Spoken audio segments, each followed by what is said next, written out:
Ce matin, j'ai envie de parler à nouveau de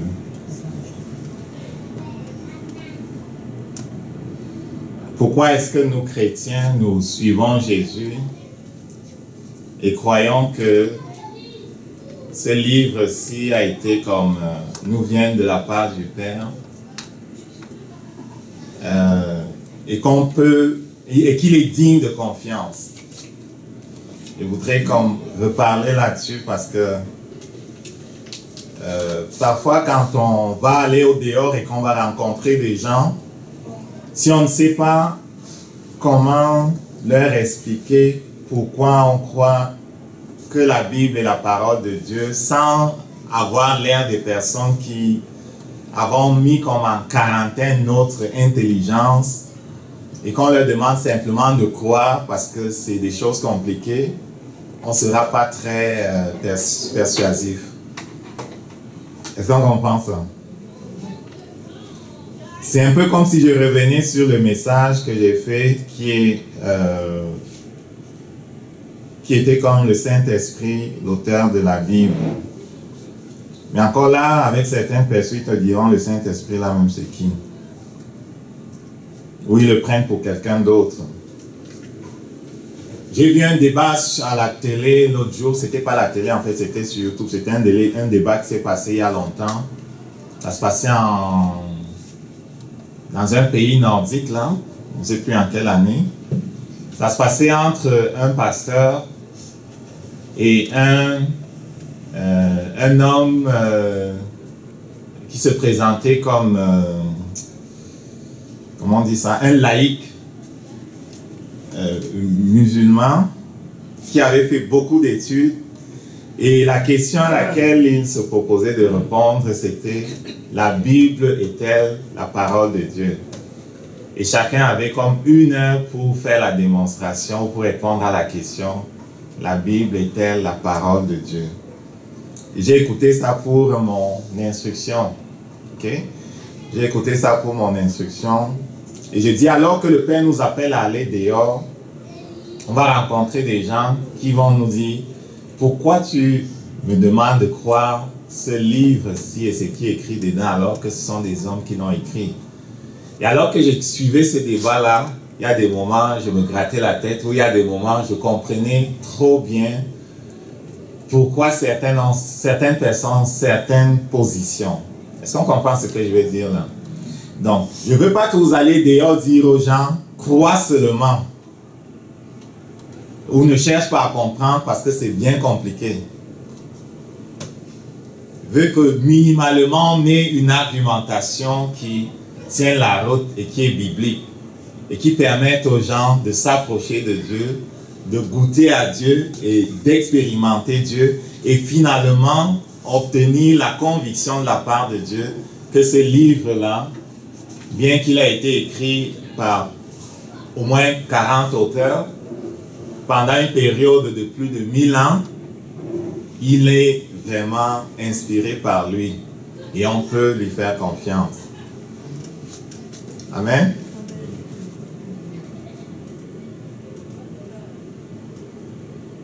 Alors pendant qu'ils débattaient, les messieurs, le pasteur et puis l'autre, ils faisaient référence à toutes sortes de choses.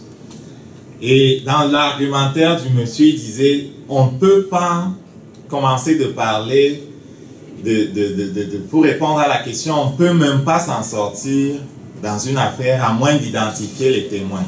Alors le monsieur disait, qu'est-ce qu'on va prendre pour version avant même de commencer de parler? Parce que quand on parle de Bible, et pour vous les chrétiens, je parle maintenant à la place du monsieur en question, il dit vous avez X versions. Est-ce que je veux prendre la version des catholiques?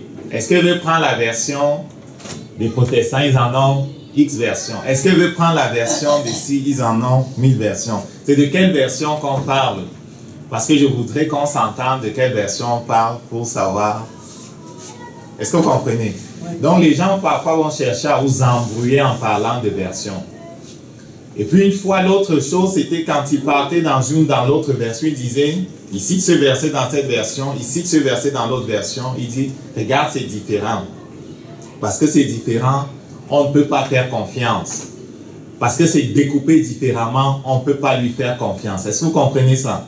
Et vous aurez souvent ces arguments-là. Comment on fait avec quelqu'un qui prend une version et qui dit « Votre affaire a été modifiée. Comment mettre ma confiance dans quelque chose qui aurait été modifié? » Vous avez entendu souvent ça. C'est écrit par des hommes, ils ne sont pas fiables.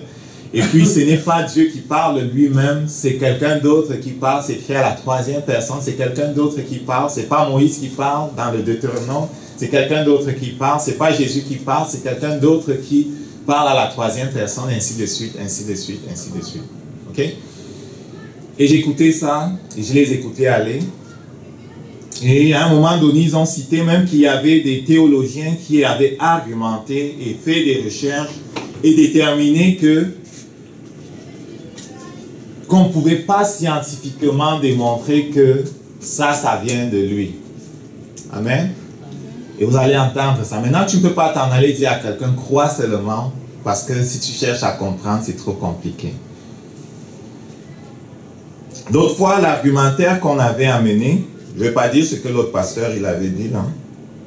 Je vais simplement aller dans ce que Jésus-Christ lui-même a dit. En partant, beaucoup vont reconnaître Jésus-Christ comme étant un homme sage, un bon homme, quelqu'un qui a dit des choses intéressantes, quelqu'un qui est comme au niveau des autres et à qui on peut se référer comme un homme sage, pas plus. Mais nous tous on sait qu'il est plus. Et Jésus-Christ a cité la parole de Dieu à plusieurs reprises. Les gens parfois venaient le voir pour lui poser des questions. Il disait, qu'est-ce qui est écrit dans vos livres ou dans les livres? On se souvient, ça, un homme a dit, qu'est-ce qu'il faut faire pour aller au ciel? Il dit, qu'est-ce qui est écrit dans les livres? Que dit la loi? Donc il faisait référence tout le temps à l'Ancien Testament. Il a cité lui-même l'Ancien Testament. Jésus a cité l'Ancien Testament et il faisait référence. C'était pas dans la version française, c'est sûr. C'était pas dans la version anglaise, c'est sûr. Mais c'était dans la version grecque ou du temps là. La version du temps, c'était comme la Septante ou la version grecque là. Ok? Traduite en grec. Et l'original, c'était en hébreu. Donc, il citait ces versions-là. Ok?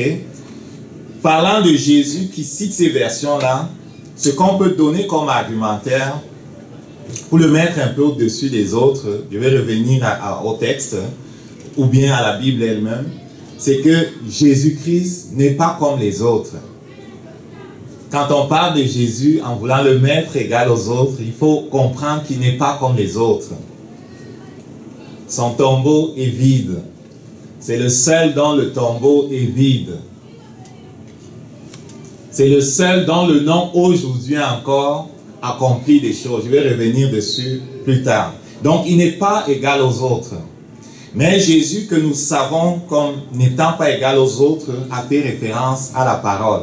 Il n'a jamais dit que les versions hébraïques et machin auxquelles vous faites référence là ne sont pas bonnes. Elles ont été mal écrites, n'y faites pas référence. Et il n'a cherché à jamais corriger quelque chose dessus. Au contraire, il a dit qu'aucune des paroles qui sont ici ne vont sauter. Même pas un point sur un i. Même pas une virgule ne va sauter, il a dit. C'est-tu vrai? Oui. Jésus a dit que rien n'allait sauter. Donc Jésus n'a pas remis en question les différents documents que les scribes avaient recopiés. C'est vrai qu'ils recopiaient sur des documents et parfois quand le document qu'on utilisait devenait comme usé, ils faisaient d'autres copies de son regard.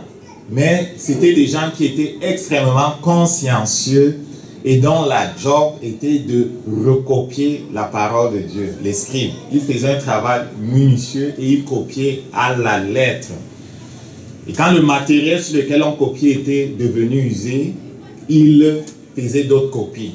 Mais c'était des copies qui étaient justes. Donc Jésus n'a jamais remis en question la version grecque ou bien les versions hébraïques qu'il a lui-même utilisées quand on lui a remis pour lire. Maintenant, pourquoi nous croyons que c'est la parole de Dieu? Parce que Jésus ne l'a pas remise en question.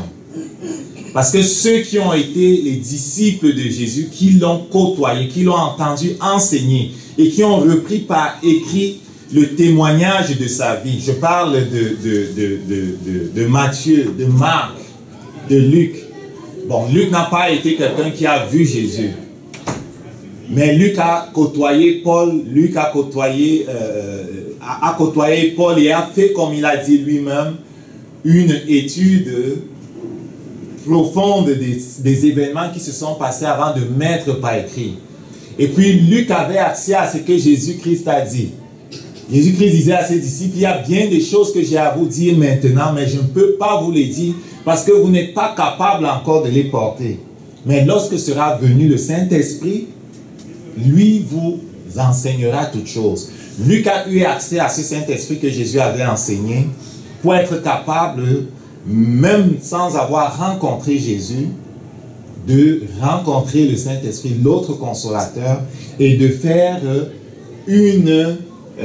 comment dire ça, de rendre un témoignage qui est vrai de ce qui s'est passé. Matthieu, Marc, Luc et Jean. Jean, il a rencontré Jésus. Okay? Et ils ont écrit des choses qui se sont passées.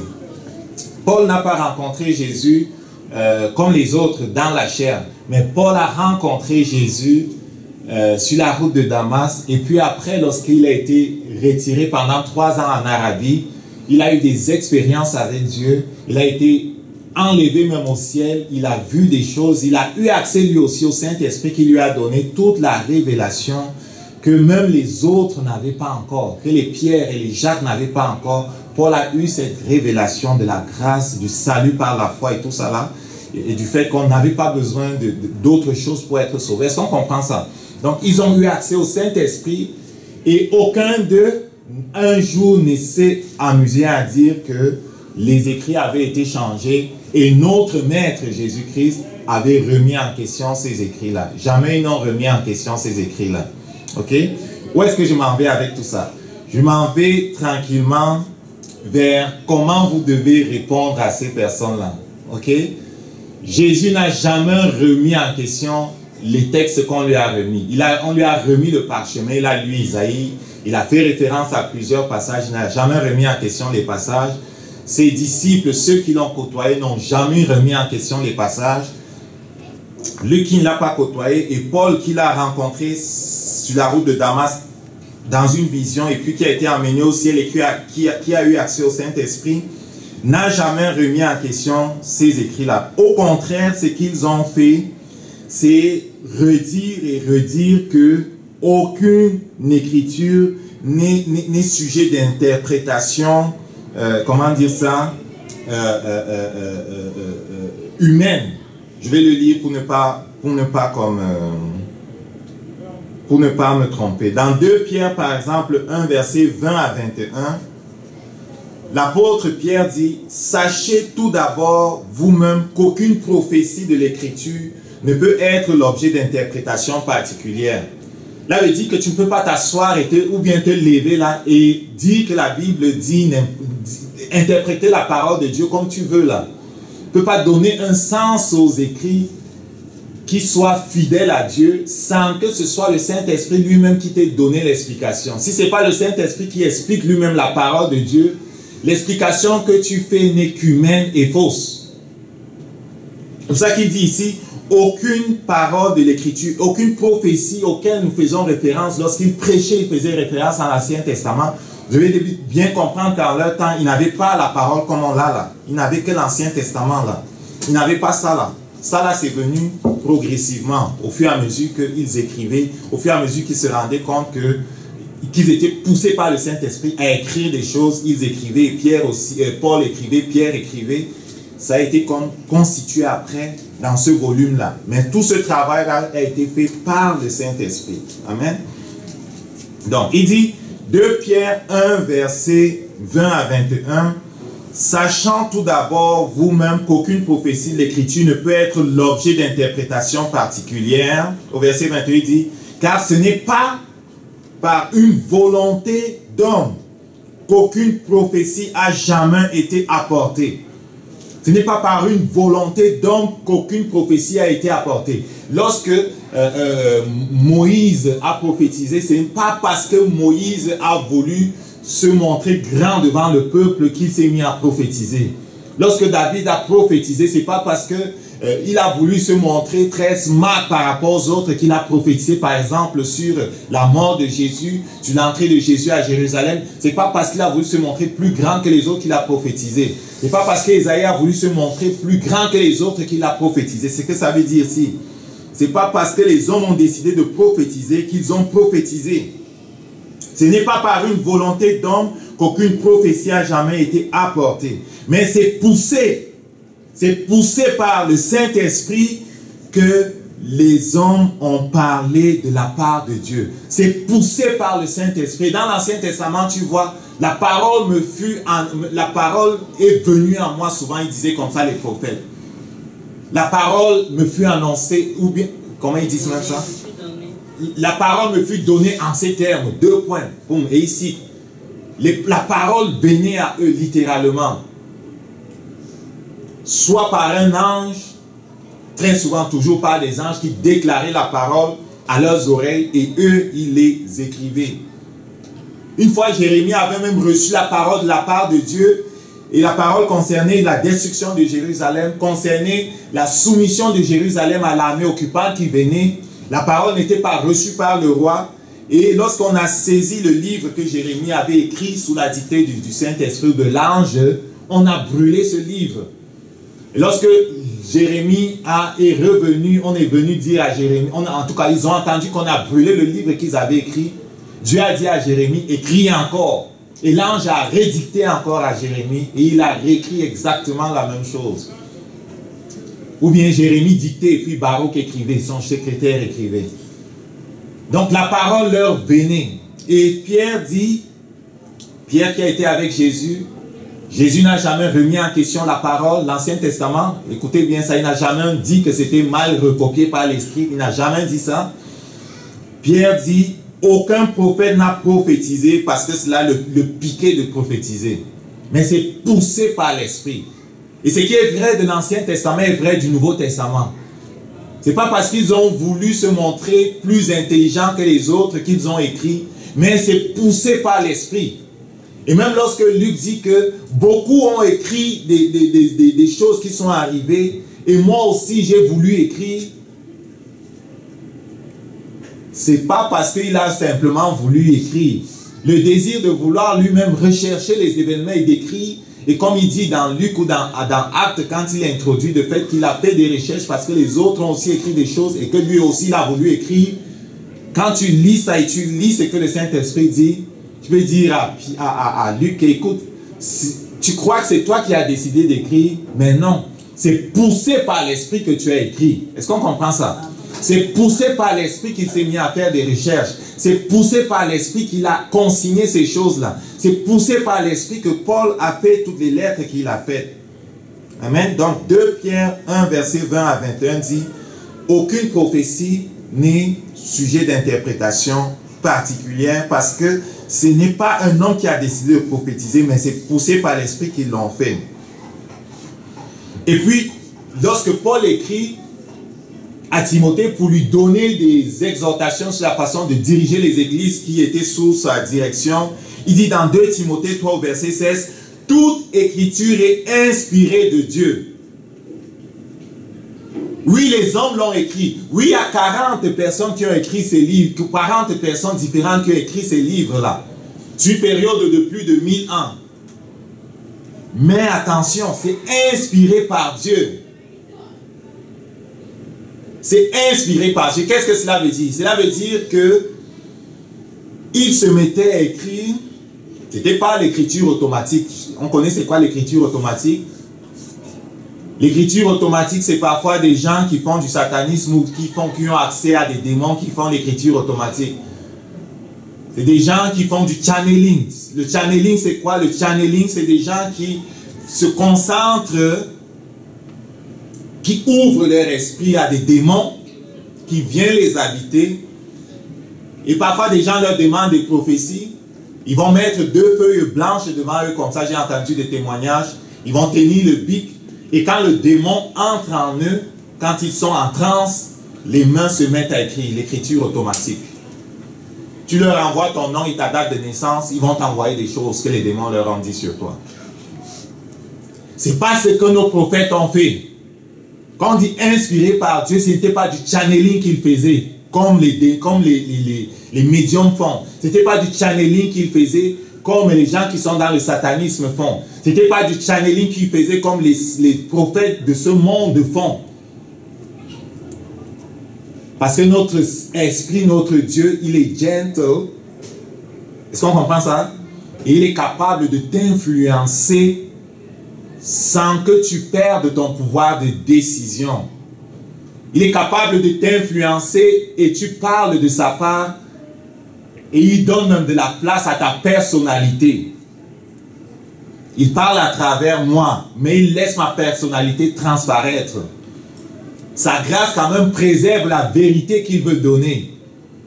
Il est suffisamment grand et puissant pour s'assurer que la vérité qui sort, malgré qu'elle soit peut-être peinte de ma personnalité, garde toute sa puissance. Et que celui qui la reçoit dans la révélation entre en contact avec le Dieu vivant qui se révèle à lui de façon personnelle. En sorte que l'instrument n'a été que l'instrument de la rencontre avec le Dieu vivant. Est-ce qu'on comprend ça?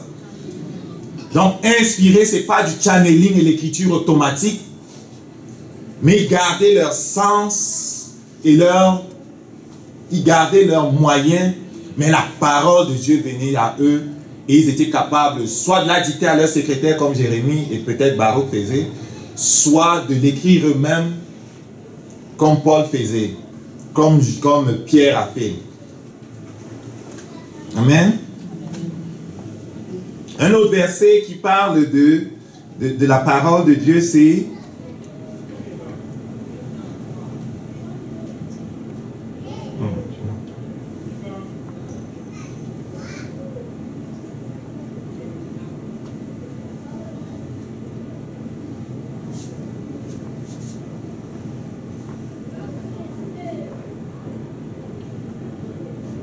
qui parle de comment cela fonctionne, c'est ce verset-ci. Matthieu 22, verset 43 à 44, c'est Jésus lui-même.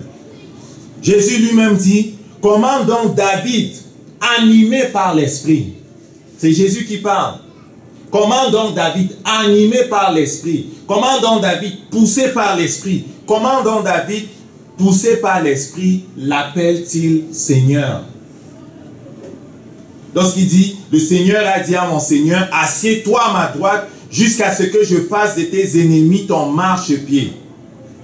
Donc Jésus reconnaît que c'est le Saint-Esprit qui met les paroles dans la bouche du prophète David. Jésus n'a pas dit, ah, les scribes se sont trompés ici. Les scribes se sont trompés de mots. C'est pas ce qui a été écrit. C'est pas ce qui s'est passé. Il dit, comment donc David, poussé par l'Esprit, animé par l'Esprit, a dit.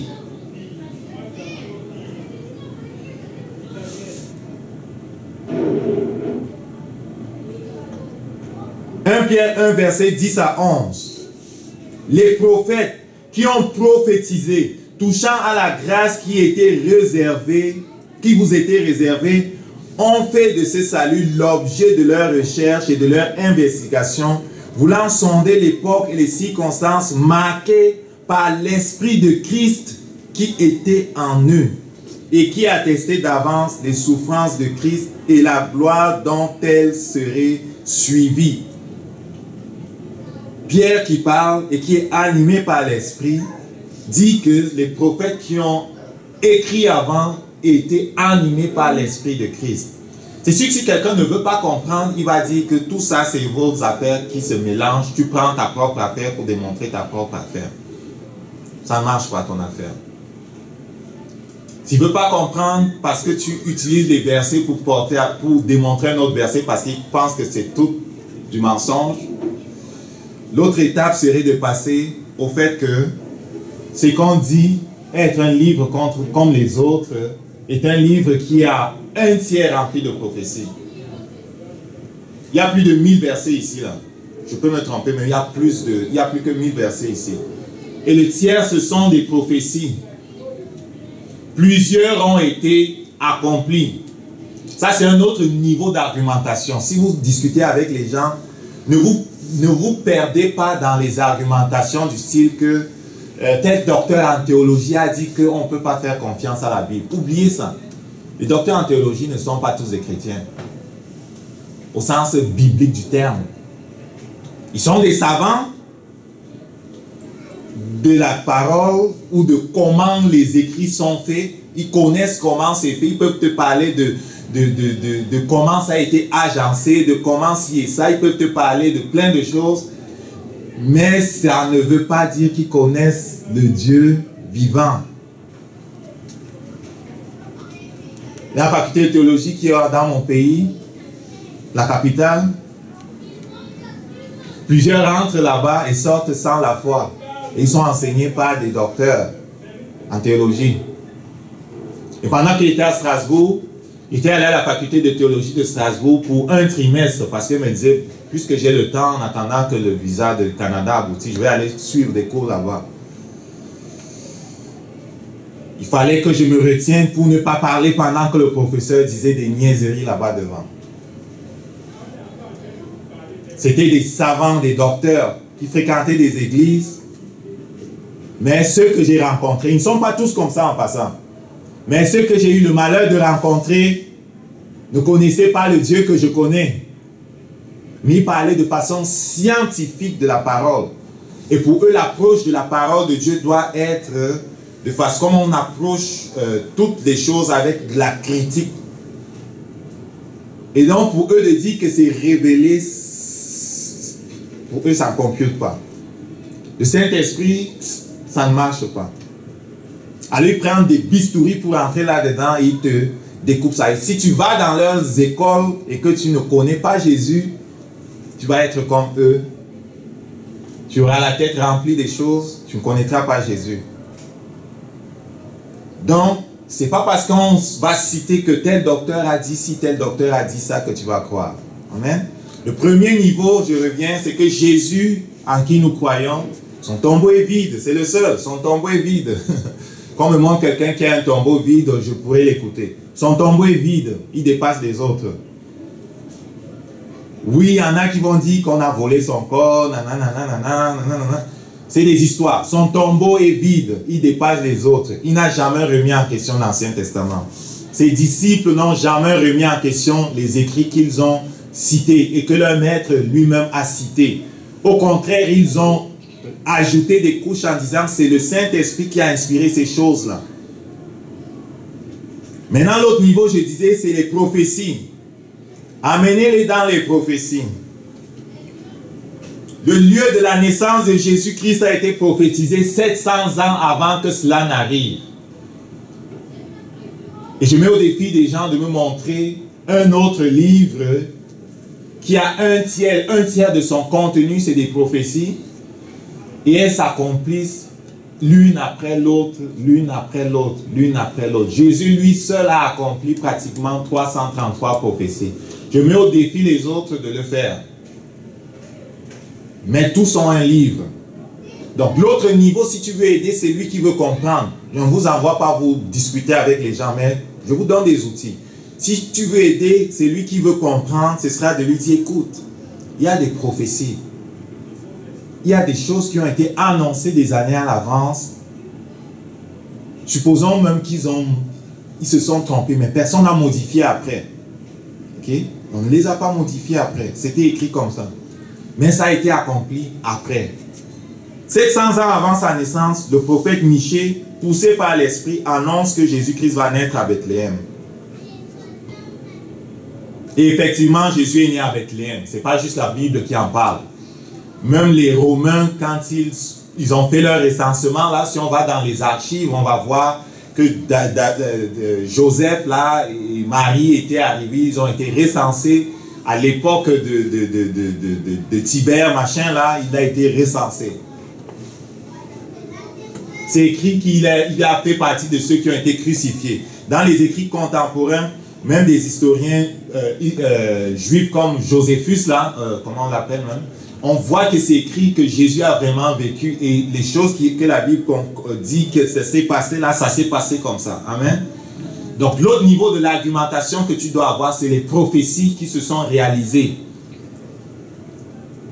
Premier niveau, Jésus n'a jamais remis en question ça. Ses disciples n'ont jamais remis en question ça. Au contraire, ils ont rajouté des couches en disant que c'est le Saint-Esprit qui l'a fait. Jésus lui-même a dit, David a parlé par le Saint-Esprit. Pierre a dit, le Saint-Esprit. Tout le monde a dit, c'est le Saint-Esprit. Jésus avait dit, c'est le Saint-Esprit qui doit vous enseigner les choses, ainsi de suite. Est-ce qu'on comprend ça? Deuxième niveau, les prophéties. On a annoncé 700 ans avant que ça n'arrive la naissance de Jésus. 700 ans avant que ça n'arrive, on a annoncé qu'il devait naître d'une vierge. Cela s'est réalisé. 500 ans avant que cela n'arrive, dans le livre du prophète Zacharie, Zacharie 9:9, 500 ans avant que cela n'arrive, on a annoncé son entrée triomphale à Jérusalem.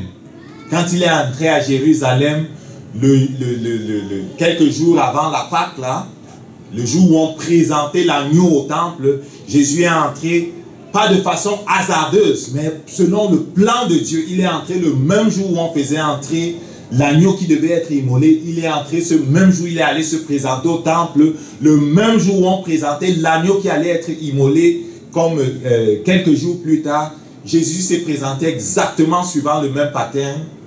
Ce n'est pas le hasard, mais pourtant ça a été prophétisé par Zacharie, son entrée. Zacharie 9:9, et c'est réalisé, tu peux le voir dans Jean 12, 13 à 14. Fait qu'il est trahi par un ami, ça a été prophétisé 1000 ans avant que ça n'arrive. Dans le Somme, chapitre 41, verset 9. Et cela a été réalisé parce que Judas Iscariote l'a vraiment trahi.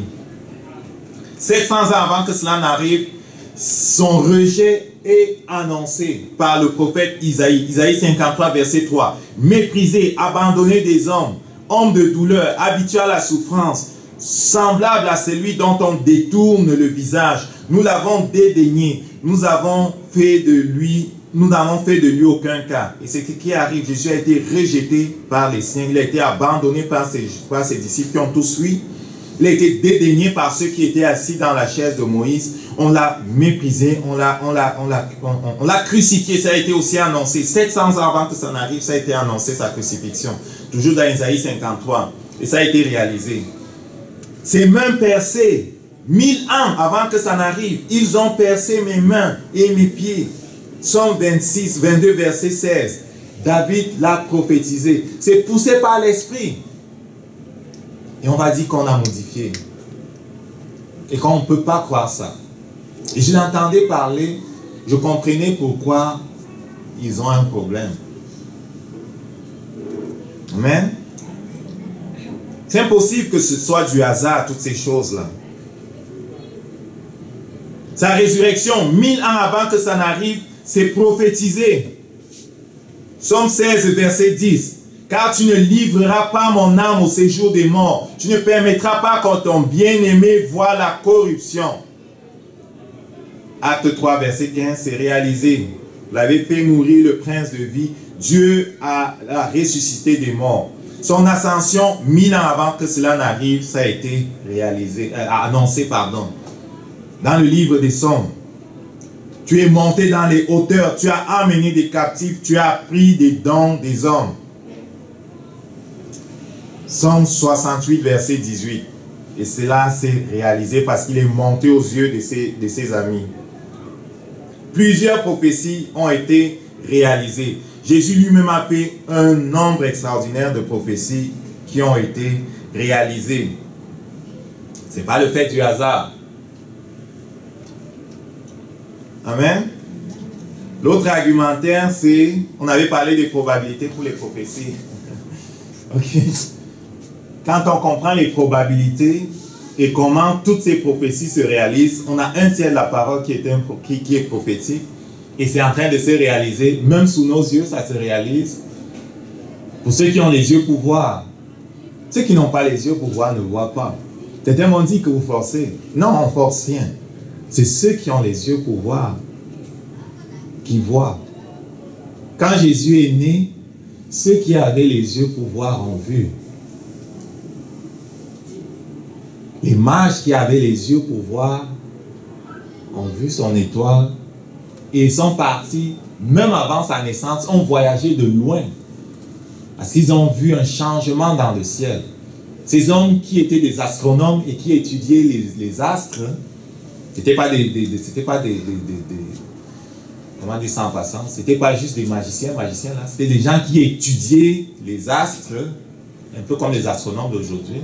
C'est vrai que parfois quand on pense que c'était des magiciens, des hommes qui n'étaient pas scientifiques, ils étudiaient le ciel, ils étudiaient les astres, ils faisaient des dessins, ils étudiaient surtout les prophéties.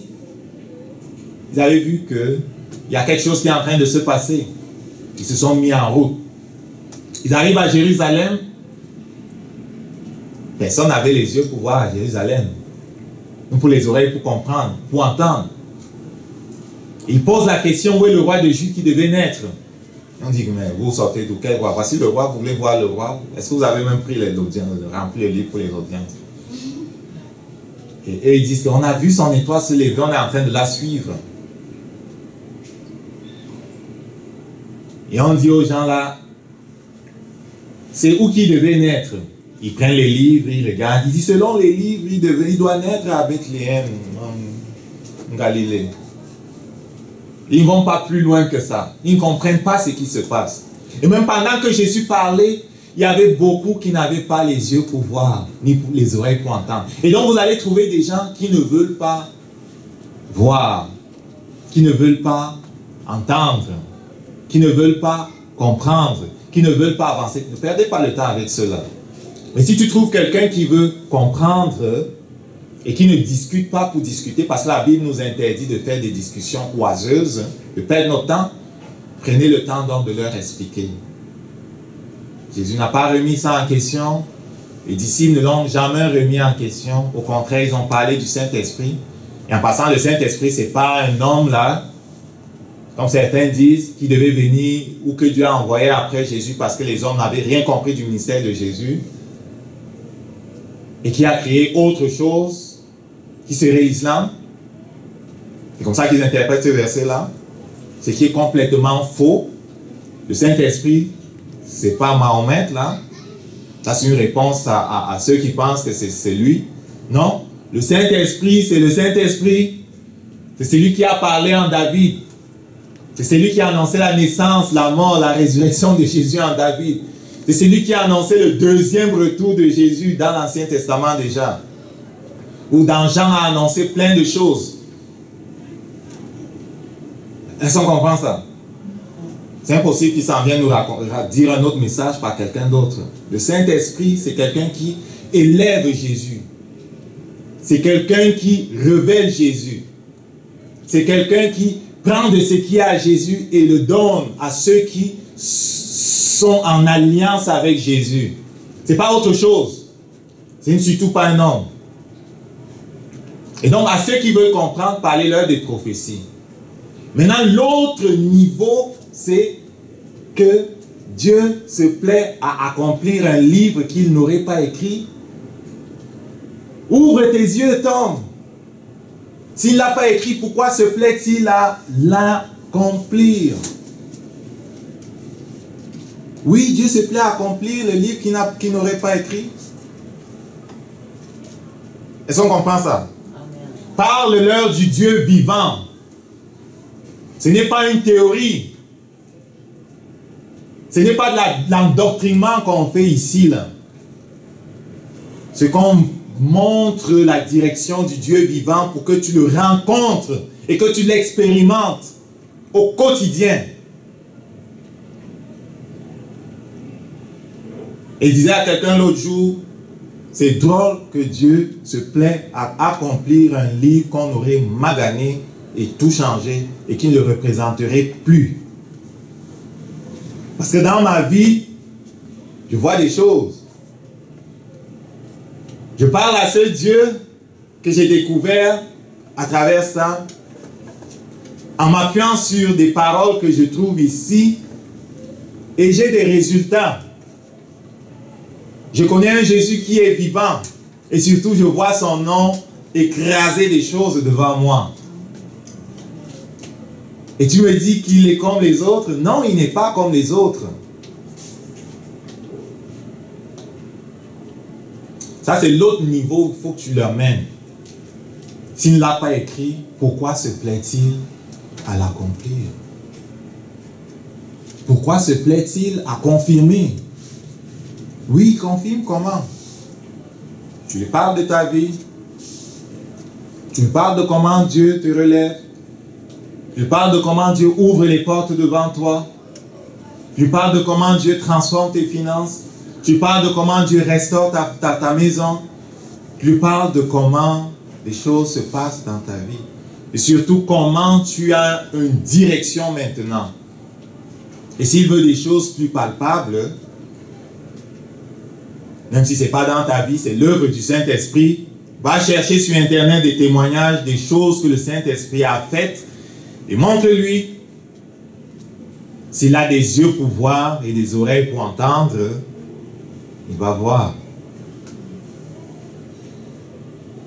Et c'est le témoignage d'une femme qui se trouvait en Afghanistan, dans un pays complètement fermé. Ça se passe dans les années peut-être 70 ou 80. Elle est née crippled. How do you say it in French? Infirme, complètement. Et elle a vécu pendant peut-être, je ne sais pas combien d'années là dans son lit. Tout le temps dans son lit. Quelqu'un s'occupait d'elle dans son lit. Afghanistan, là, c'est Allah que tu connais. Ok? La prière fatiguée. Personne n'est content d'être dans le lit tout le temps, là. Tu n'es pas né pour rester dans le lit, là.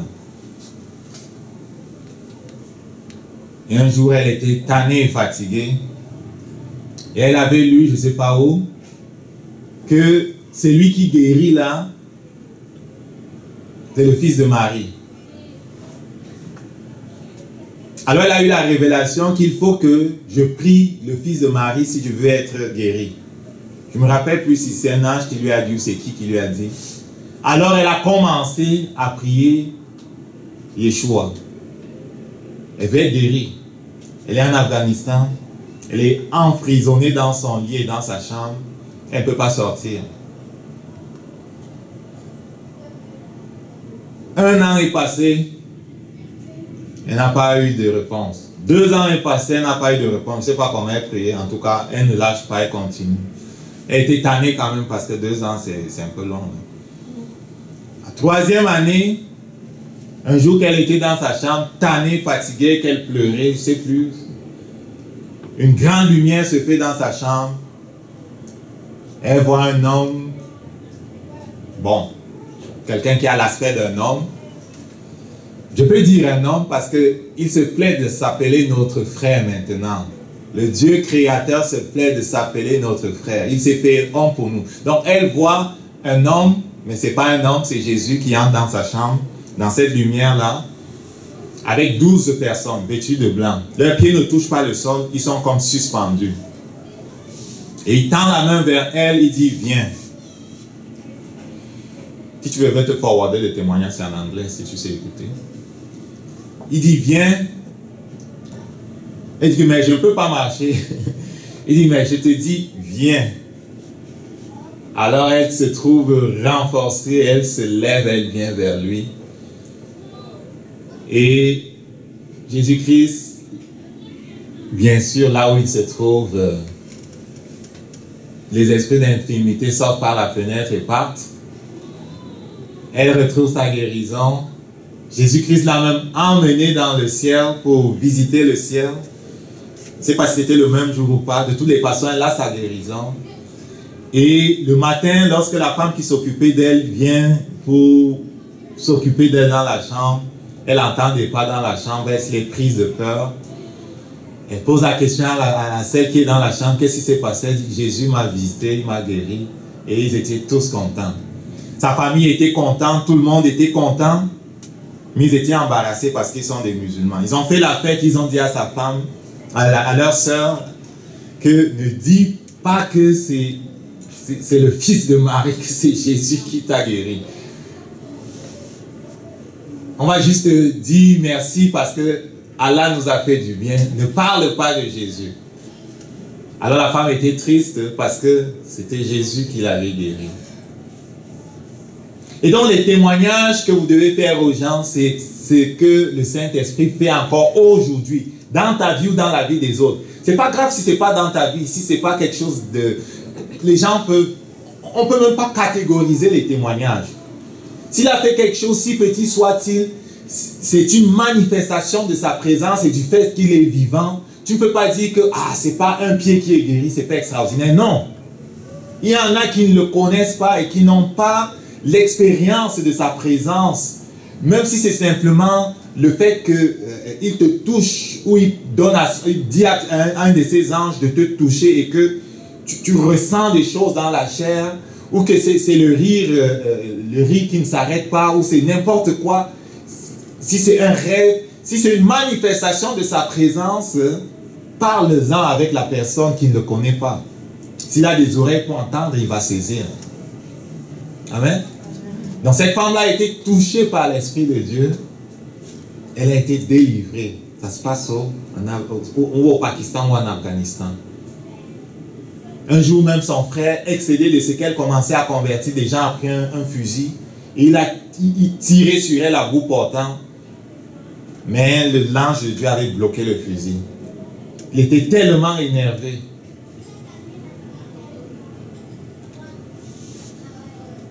On l'a mis en prison parce qu'on était fâché de la voir commencer à évangéliser des gens. Et après qu'il se rende compte, il la sort de la prison parce que, elle faisait trop de disciples là-bas aussi. On la ressort de prison. Parce qu'on la mettait en prison et elle commençait à partager sa foi avec les gens. Il dit que, on va la sortir de la prison parce que sinon toute la prison va être convertie. Ok? Donc c'est un miracle extraordinaire. Et son frère était décédé sans connaître Dieu. Et pendant qu'il est décédé, on le met à la morgue. Je crois qu'elle s'est mise à prier pour supplier Dieu de faire quelque chose pour lui. Je ne sais plus trop. Elle n'était même pas là, elle était à l'étranger quand ça se passait. Le Saint-Esprit réveille son frère à la mort. Et quand il sort de là, parce qu'il était en enfer, il dit que mon Dieu, je ne sors pas d'ici, de l'hôpital, sans être baptisé. On l'a baptisé à l'hôpital dès qu'il est sorti de la mort, son frère. Amen. Toute cette famille-là a été transformée. Donc parle-leur du Dieu vivant. Les gens ne connaissent pas Dieu. La parole qu'il a permis qu'elle soit écrite par les hommes vient de lui. Je crois que c'est la parole de Dieu. Je crois que c'est les hommes qui l'ont écrit. Certains disent que non, ce n'est pas toute la parole de Dieu. C'est juste quand il y a 2 points et puis on met en rouge que c'est les paroles de Jésus. C'est n'importe quoi, ne fais pas ça. C'est la parole de Dieu. C'est lui qui a poussé les gens à faire ça. Il est Dieu, il est puissant pour pousser que ce soit mis sous cette forme. C'est lui qui a poussé que cela arrive comme ça. Et Jésus lui-même cite ça encore aujourd'hui. Lorsqu'il apparaît aux gens, il cite encore ça. Les anges eux-mêmes, ils citent encore ça. Et il accomplit ça.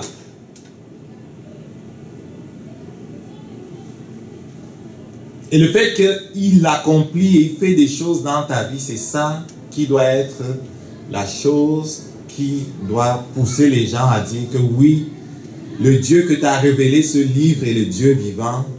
Et si tu as une telle relation d'intimité avec lui et qu'il est maintenant ton Père, c'est un concept que les gens ne comprennent pas aussi. Le fait qu'on appelle Dieu notre Père, c'est difficile à comprendre. Mais le fait qu'il est ton Père et que tu as la paix et l'assurance et que effectivement les portes ne restent pas indéfiniment fermées devant toi, mais tu les ouvres au nom de Jésus, ça va leur donner de réfléchir. Est-ce qu'il y en a qui, malgré toutes ces étapes de démonstration, vont refuser ou de témoignage vont refuser de croire? Oui, il y en a qui vont refuser de croire. Pourquoi? Parce que beaucoup préfèrent la vie qu'ils vivent aujourd'hui.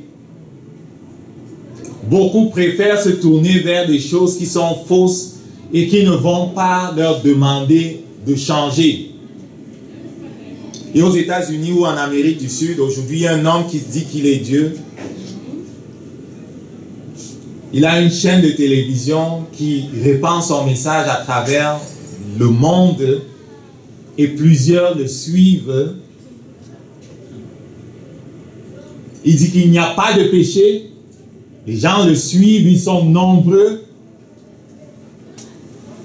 Le péché, c'est une invention, il n'y a pas de péché. Et les gens vont suivre ça. Pourquoi? Parce que ça ne leur coûte rien. Je vais garder mes 10 femmes, je vais garder mes 50 concubines. Je vais garder mon homosexualité, je vais garder mes transactions, comment ils appellent ça, mes projections astrales. Je vais garder ci et ça. Est-ce qu'on comprend ça? Je veux continuer de voler l'argent de l'État sans avoir d'état d'âme. Surtout que je vole pour donner à l'église. Je veux continuer de frauder dans mes taxes. Je donne à l'église. Je fais avancer le royaume de Dieu avec petit d. Et dans cette église-là, j'ai vu sur YouTube l'autre jour, ils se font graver 666 sur eux maintenant.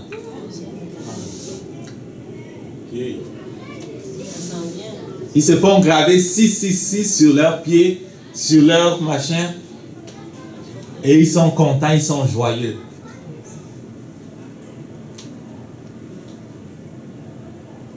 Pour Jésus, c'est pas ça là.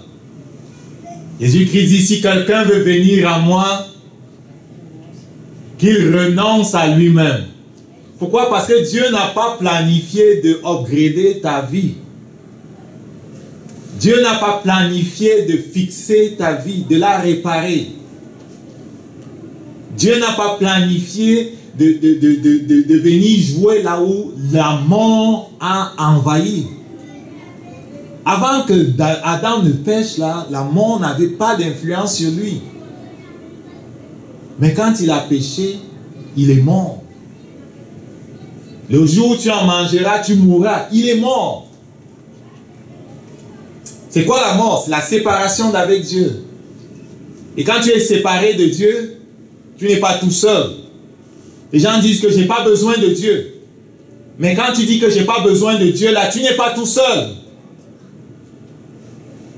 Si Dieu ne règne pas sur toi, Satan règne sur toi. Et je ne suis pas un fanatique, moi. Là. Si Dieu ne règne pas sur toi, Satan règne sur toi. Appelle-le comme tu veux. Il règne sur toi.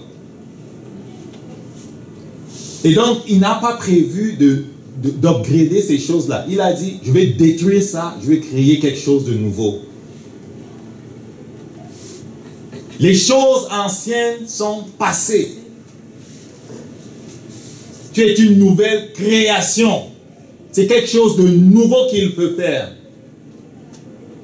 Comment tu peux comparer ce que Jésus donne, ce que Dieu donne avec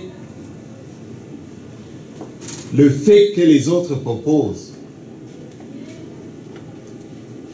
Ton esprit est exactement comme celui de Dieu.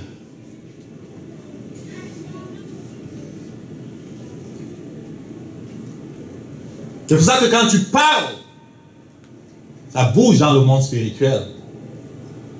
Pas parce que tu es grand, mais parce qu'il est grand en toi. Et plus tu connais qui tu es, plus ça se passe. Amen. Il est dit, je vais le redire, c'est le Saint-Esprit qui l'a fait. Bédite était allé voir le médecin, il dit que Samuel était comme fatigué et qu'elle avait une maladie extrêmement rare. Et que ci et que ça, et que ci et que ça. On est rentré, on a pris la parole, on l'a lu, la parole qu'on aurait modifiée, on l'a quand même lue, nous on croit qu'elle n'a pas été modifiée. On l'a lue, on s'est mise sur elle, on a pris autorité sur la mort qui s'exprimait dans Samuel. On a reprimé ça. On a proclamé la vie. Est-ce qu'on a ressenti quelque chose? Non. On ne marche pas par les sentiments, on marche par la foi. Elle est repartie pour les examens. Le médecin qui la regarde et dit, qu'est-ce que vous avez fait? Qu'est-ce qui s'est passé? Qu'est-ce que vous avez changé? Non, je n'ai rien changé à mon alimentation. Je continue à manger ce que je mange d'habitude. Je n'ai pas fait plus de sport que d'habitude. Je n'ai rien changé du tout.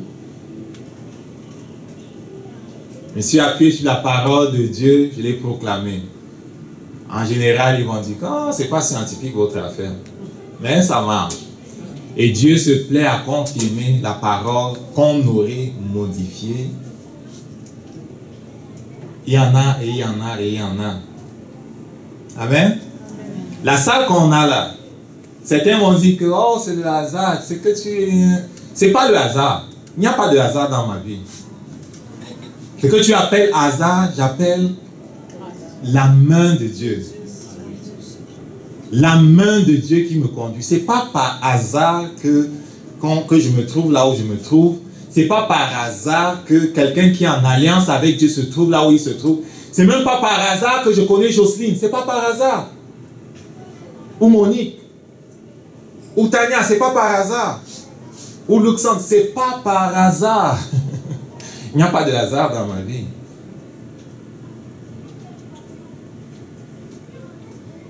Celui qui a les yeux pour voir verra toujours la main de Dieu dans ses affaires.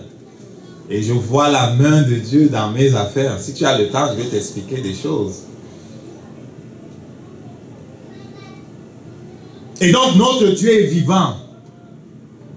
Et ça, c'est quelque chose qui va les toucher. Amen. Je vais résumer. Jésus-Christ est respecté comme un homme qui est grand, qui a fait ci, qui a fait ça, qui n'a pas enseigné la violence, qui a nanana. Mais on sait tous qu'il est plus que ça. Il est Dieu. Son tombeau est vide. Les autres, là, ils ont des tombeaux partout, là. Son tombeau est vide. Il n'a jamais remis en question la parole. Il l'a confirmée. Plusieurs prophéties sont relatives à lui. Il les a accomplies. Les unes après les autres. Près de 333. Et la probabilité pour que des prophéties soient accomplies dans une même génération. On l'a calculé l'autre fois. Une seule prophétie. Si on regarde les prophéties que Jésus a faites relatives à notre génération qui se sont accomplies, une prophétie c'est 1 sur 50. 2 c'est 1 sur 50 au carré. 3 c'est 1 sur 50 au cube. 4 c'est 1 sur 50 à la puissance 4. Si vous connaissez les probabilités, allez calculer. Si vous êtes mathématicien ou statisticien, allez calculer et venez me reparler.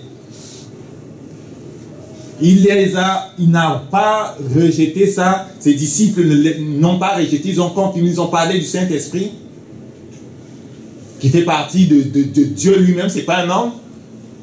Le Saint-Esprit aujourd'hui, c'est celui qui nous permet de rencontrer Jésus et nous permet d'expérimenter le Dieu vivant. Et on a des expériences de ce Dieu vivant. Ce qui renforce notre confiance en la parole. Donc je crois la parole, pas parce que je suis un endoctriné et un fou. Je crois la parole parce que Dieu a élevé la parole au-dessus de son nom, c'est ça? Non, élever son nom au-dessus. Qu'est-ce qu'il dit encore? Parce que Dieu se plaît à réaliser la parole. Je ne vais pas maganer le verset, je le connais, je voulais le citer, mais je ne vais pas le maganer. Mais Dieu se plaît à réaliser cette parole-là. Et plus je vois qu'il la réalise et qu'elle est vraie, plus je comprends que ce n'est pas un simple livre, ce n'est pas de la doctrine. La religion et la doctrine tuent. Mais la parole qui vient de Dieu apporte la vie. Amen. Amen. Par contre, la religion emprisonne les gens. Et ça tue, ça ne vient pas de Dieu. Ça ne vient pas de notre Dieu. Le Dieu qu'on connaît, c'est la vie. Par contre, les autres, c'est la mort. Amen. Donc, parlez-leur de cette expérience que vous avez avec lui. Et surtout, approchez-vous de plus en plus de lui. Et apprenez à reconnaître sa main dans toute votre vie. N'attendez pas de voir un mort qui ressuscite pour dire que Dieu a fait quelque chose. Parce que depuis ce matin, Dieu a fait quelque chose. Amen. Un mort n'est pas ressuscité au milieu de nous, mais il y en a qui sont restés ailleurs. Mais même dans ta vie, si tu as les yeux pour voir, Dieu a fait quelque chose. Amen. On va se lever de beaucoup, rendre grâce à Dieu et vraiment l'élever parce que Il est vivant. Ne vous laissez pas intimider. Et surtout, ramenez-leur à l'expérience. Ce que les gens n'ont pas, c'est l'expérience. Les docteurs, ils n'ont pas l'expérience. Ils ont les diplômes, ils n'ont pas l'expérience. Hein? Tu n'as pas l'expérience, ne me parle pas. L'expérience du Dieu vivant. Il confirme sa parole. Et il dit, celui qui met sa confiance en moi ne sera pas confus. Parce que tu t'es approché de moi et que tu ne t'es pas laissé intimider. Parce que tu as pris à cœur les choses que j'ai proclamées, les choses que je t'ai annoncées, et que tu n'as pas fermé tes oreilles pour ne pas entendre, tes yeux pour ne pas voir.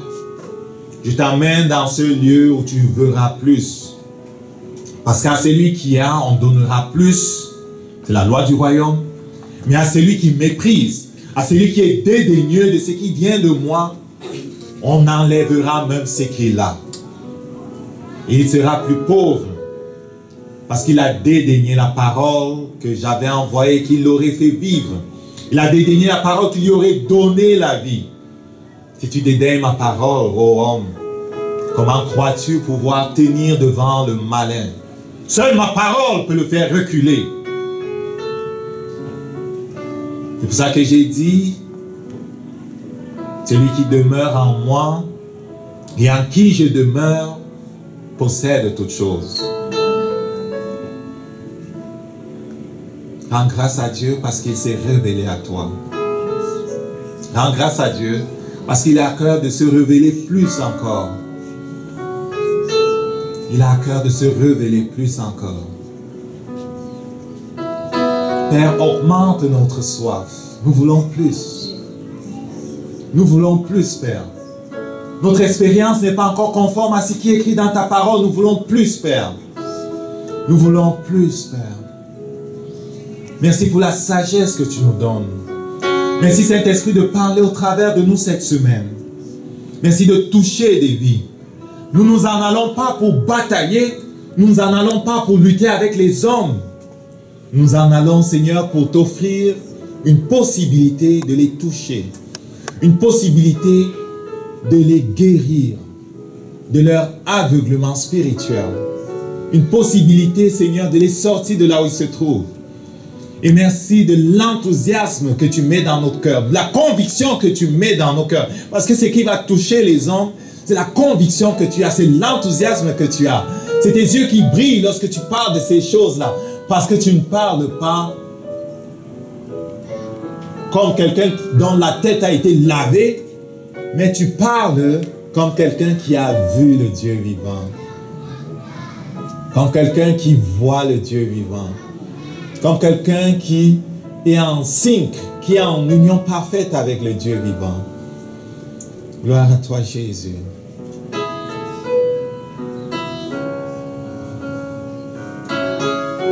Il te donne la victoire. Amen. La mort n'a pas le dernier mot dans ta vie. Je veux que tu élèves le domaine de ta vie où Satan te parle de défaite et de mort. Et que tu refuses au nom de Jésus cet état de fait. Si tu es la disette dans tes finances, je veux que tu ouvres ta bouche et que tu refuses la disette dans tes finances. Je veux que tu refuses ce qui n'est pas abondance. Refuse au nom de Jésus ce qui n'est pas abondance dans ta vie. Ouvre la bouche. Ouvre la bouche. Refuse ces choses et appelle la vie au nom de Jésus. Le royaume de Dieu fonctionne par déclaration. Si tu te tais, si tu te tais, comment auras-tu la victoire? Ne te tais pas. Au nom de Jésus. Satan, par la puissance du Saint-Esprit, je prends autorité sur toi maintenant. Je te réprime. Dans nos finances, je te réprime au nom de Jésus. Je refuse ton empire au nom de Jésus. Nous possédons ce que le Père nous donne au nom de Jésus. En ce qui concerne le projet professionnel de qui que ce soit, je refuse tout blocage que tu aurais placé. Je brise toute porte que tu aurais fermée. J'ouvre les portes fermées au nom de Jésus. J'appelle la faveur de Dieu. Les personnes qu'il rencontre ont le désir de les aider, ont le désir de les recevoir, parce que l'onction et la faveur de Dieu est sur elles et sur eux, au nom de Jésus. Dans leurs affaires, j'appelle la faveur de Dieu, au nom de Jésus. Dans leur famille, j'appelle le règne de Dieu, au nom de Jésus. La mort n'a pas le dernier mot. La mort n'a pas le dernier mot. Au nom de Jésus, la vie, au nom de Jésus. Dans vos corps, là où il parle de mort, je parle de vie. Je réprime la mort au nom de Jésus.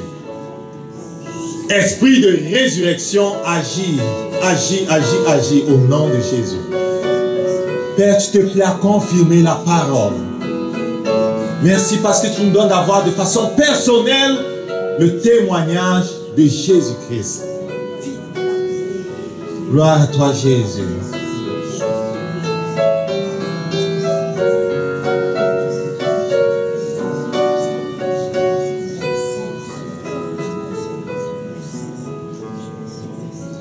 Amen. Que Dieu bénisse ta semaine. Ne te laisse pas intimider. Surtout, ne recule pas. C'est pas parce que certains vont dire que notre livre n'a jamais été modifié, c'est n'importe quoi. Les bouddhistes vont te parler de leur livre, les confucianistes vont te parler de leur livre, les hindouistes vont te parler de leur livre. Oubliez les livres. On va leur parler de notre expérience de Dieu et de surtout de ce qui est écrit ici. Dieu se plaît de l'accomplir. Amen. Et c'est un Dieu qui libère. Il n'emprisonne pas, il libère.